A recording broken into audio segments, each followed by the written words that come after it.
अथ महालक्ष्म्यष्टकम्। इंद्र उवाच नमस्तेस्तु महामाये श्रीपीठे सुरपूजिते शङ्खचक्रगदाहस्ते महालक्ष्मी नमोऽस्तुते।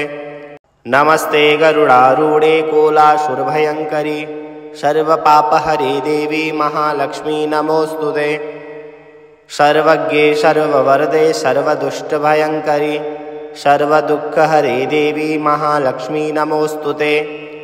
सिद्धिबुद्धिप्रदे देवी भुक्तिमुक्तिप्रदायिनी मंत्रमूर्ते सदा देवी महालक्ष्मी नमोऽस्तुते। आद्यन्तरहिते देवी आदिशक्ति महेश्वरी योगज्ञे योगशम्भूते महालक्ष्मी नमोऽस्तुते। स्थूलसूक्ष्ममहारौद्रे महाशक्ति महोदरे महापापहरे देवी महालक्ष्मी नमोऽस्तुते। पद्मासनस्थिते देवी परब्रह्मस्वरूपिणी परमेशी जगन्माता महालक्ष्मी नमोऽस्तुते। श्वेतांबरधरे देवी नानालंकारभूषिते जगत्स्थिते जगन्माता महालक्ष्मी नमोऽस्तुते। महालक्ष्म्यष्टकं स्तोत्रं यः पठेत् भक्तिमान् नरः सर्वसिद्धिमवाप्नोति राज्यं प्राप्नोति सर्वदा। एककाले पठेन्नित्यं महापापविनाशनं द्विकालं यः पठेन्नित्यं धनधान्यं समन्वितं त्रिकालं यः पठेन्नित्यं महाशत्रुविनाशनं महालक्ष्मीर्भवेन्नित्यं प्रसन्ना वरदा शुभा। इंद्र उवाच नमस्तेस्तु महामाये श्रीपीठे सुरपूजिते शङ्खचक्रगदाहस्ते महालक्ष्मी नमोऽस्तुते। नमस्ते गरुडारूढे कोलासुरभयङ्करी सर्वपापहरे देवी महालक्ष्मी नमोऽस्तुते। सर्वज्ञे सर्ववरदे सर्वदुष्टभयङ्करी सर्वदुःखहरे देवी महालक्ष्मी नमोऽस्तुते। सिद्धिबुद्धिप्रदे देवी भुक्तिमुक्तिप्रदायिनी मंत्रमूर्ते सदा देवी महालक्ष्मी नमोऽस्तुते। आद्यन्तरहिते देवी आदिशक्ति महेश्वरी योगज्ञे योगशम्भूते महालक्ष्मी नमोऽस्तुते। स्थूलसूक्ष्ममहारौद्रे महाशक्ति महोदरे महापापहरे देवी महालक्ष्मी नमोऽस्तुते। पद्मासनस्थिते देवी परब्रह्मस्वरूपिणी परमेशी जगन्माता महालक्ष्मी नमोऽस्तुते। श्वेतांबरधरे देवी नानालंकारभूषिते जगत्स्थिते जगन्माता महालक्ष्मी नमोऽस्तुते। महालक्ष्म्यष्टकं स्तोत्रं यः पठेत् भक्तिमान् नरः सर्वसिद्धिमवाप्नोति राज्यं प्राप्नोति सर्वदा।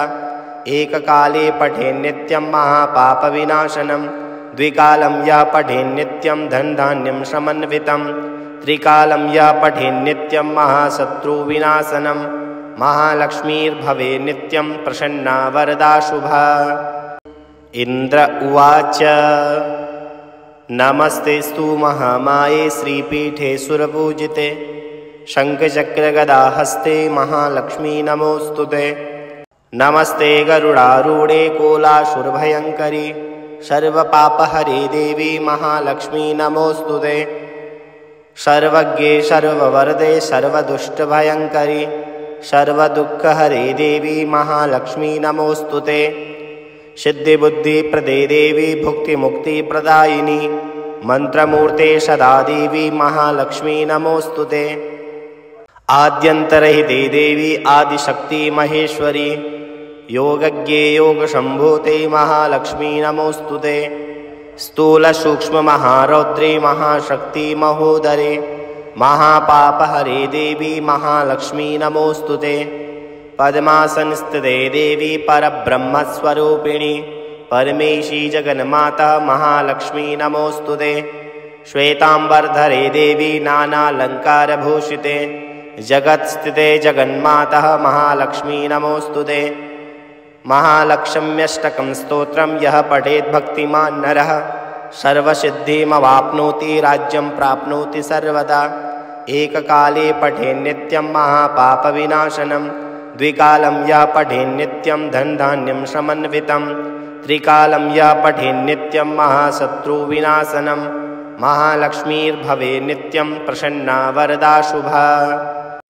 इन्द्र उवाच नमस्तेस्तु महामाये श्रीपीठे सुरपूजिते शङ्खचक्रगदाहस्ते महालक्ष्मी नमोऽस्तुते।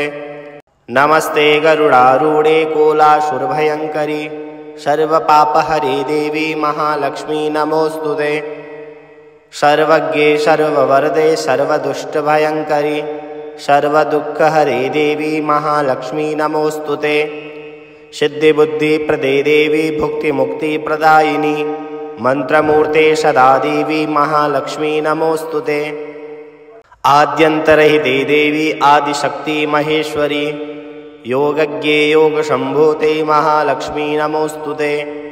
स्थूलसूक्ष्ममहारौद्रे महाशक्ति महोदरे महापापहरे देवी महालक्ष्मी नमोऽस्तुते।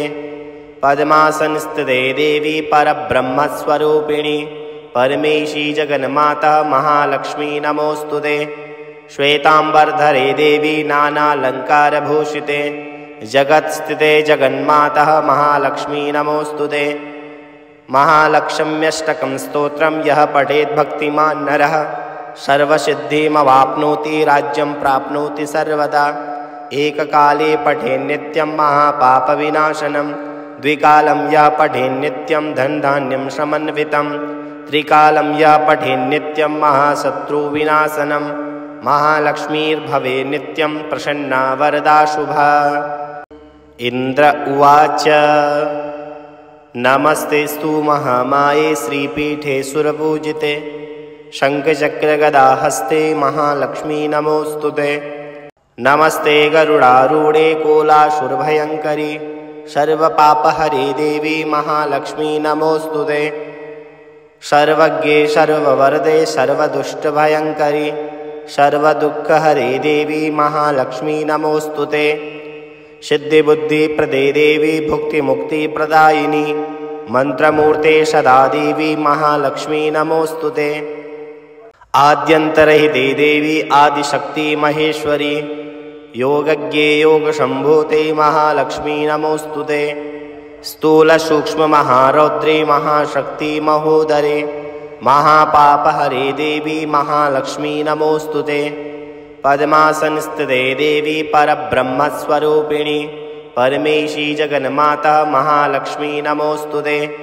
श्वेतांबरधरे देवी नानालंकारभूषिते जगत्स्थिते जगन्माता महालक्ष्मी नमोऽस्तुते।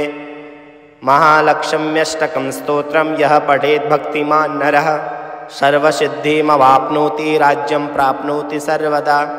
एककाले पठेन्नित्यं महापापविनाशनं द्विकालं यः पठेन्नित्यं धनधान्यं समन्वितं त्रिकालं यः पठेन्नित्यं महाशत्रुविनाशनं महालक्ष्मीर्भवेत् नित्यं प्रसन्ना वरदा शुभा। इन्द्र उवाच नमस्तेस्तु महामाये श्रीपीठे सुरपूजिते शङ्खचक्रगदाहस्ते महालक्ष्मी नमोऽस्तुते। नमस्ते गरुडारूढे कोलासुरभयङ्करी सर्वपापहरे देवी महालक्ष्मी नमोऽस्तुते। सर्वज्ञे सर्ववरदे सर्वदुष्टभयङ्करी सर्वदुःखहरे देवी महालक्ष्मी नमोऽस्तुते।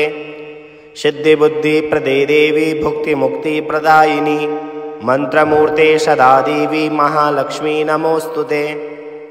आद्यन्तरहिते देवी आदिशक्ति महेश्वरी योगज्ञे योगशम्भूते महालक्ष्मी नमोऽस्तुते। स्थूलसूक्ष्ममहारौद्रे महाशक्ति महोदरे महापापहरे देवी महालक्ष्मी नमोऽस्तुते। पद्मासनस्थिते देवी परब्रह्मस्वरूपिणी परमेशी जगन्माता महालक्ष्मी नमोऽस्तुते।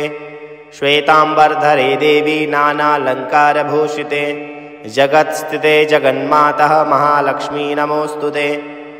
महालक्ष्म्यष्टकं स्तोत्रं यः पठेत् भक्तिमान् नरः सर्वसिद्धिमवाप्नोति राज्यं प्राप्नोति सर्वदा। एककाले पठेन्नित्यं महापापविनाशनं द्विकालं यः पठेन्नित्यं धनधान्यं समन्वितं त्रिकालं यः पठेन्नित्यं महाशत्रुविनाशनं महालक्ष्मीर्भवेत् नित्यं प्रसन्ना वरदा शुभा। इन्द्र उवाच नमस्तेस्तु महामाये श्रीपीठे सुरपूजिते शङ्खचक्रगदाहस्ते महालक्ष्मी नमोऽस्तुते। नमस्ते गरुडारूढे कोलासुरभयङ्करी सर्वपापहरे देवी महालक्ष्मी नमोऽस्तुते।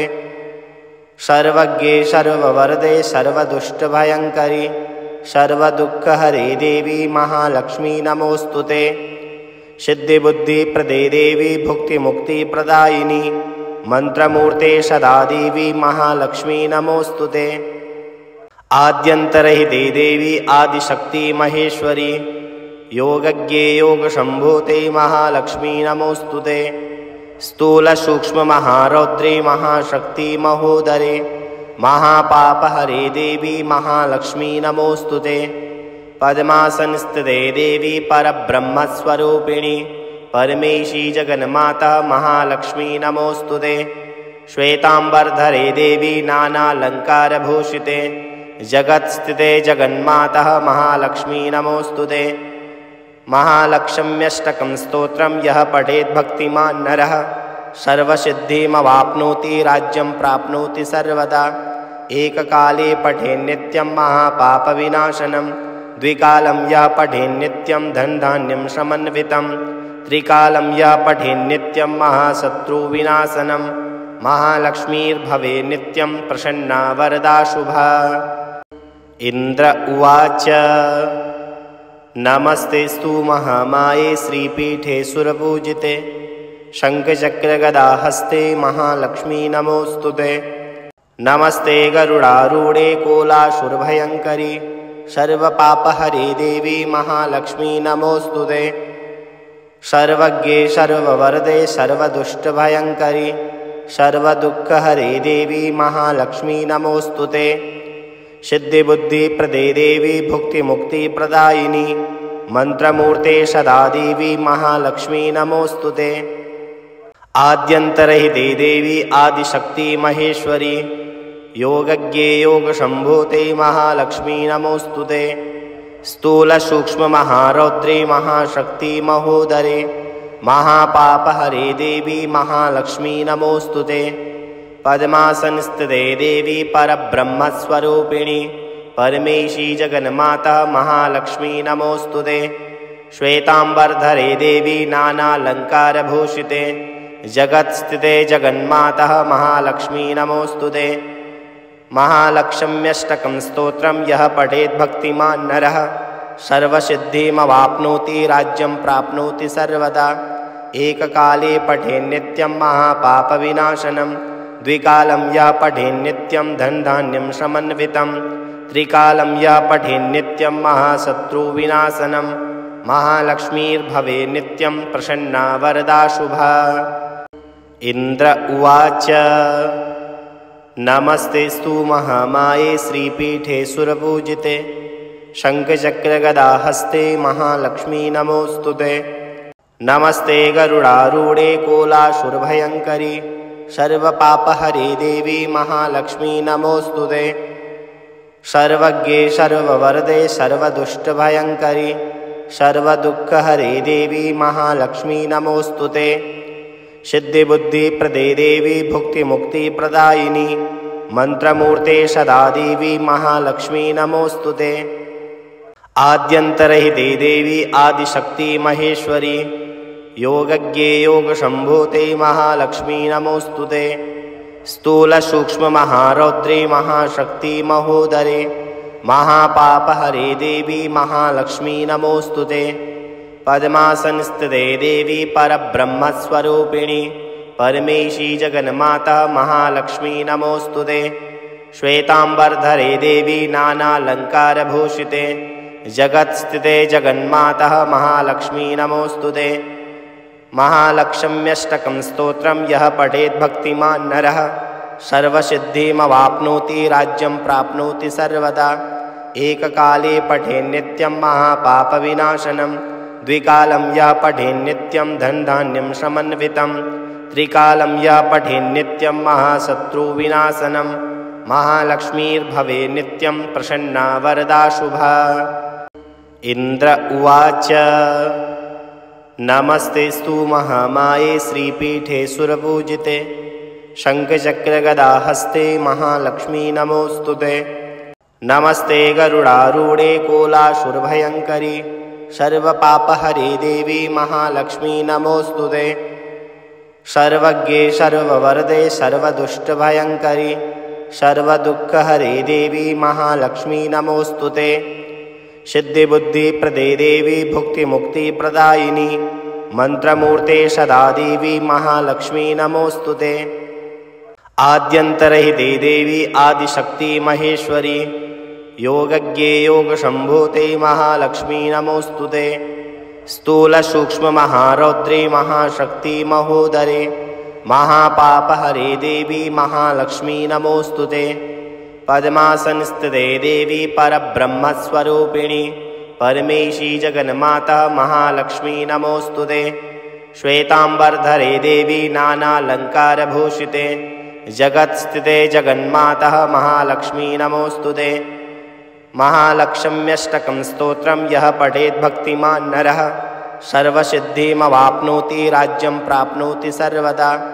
एककाले पठेन्नित्यं महापापविनाशनं द्विकालं यः पठेन्नित्यं धनधान्यं समन्वितं त्रिकालं यः पठेन्नित्यं महाशत्रुविनाशनं महालक्ष्मीर्भवेत् नित्यं प्रसन्ना वरदा शुभा।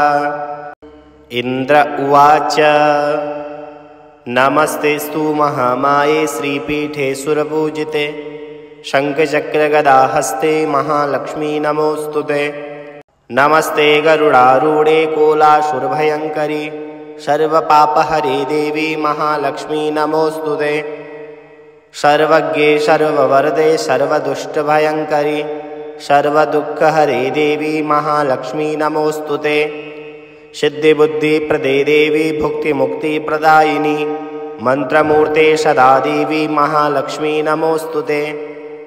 आद्यन्तरहिते देवी आदिशक्ति महेश्वरी योगज्ञे योगशम्भूते महालक्ष्मी नमोऽस्तुते।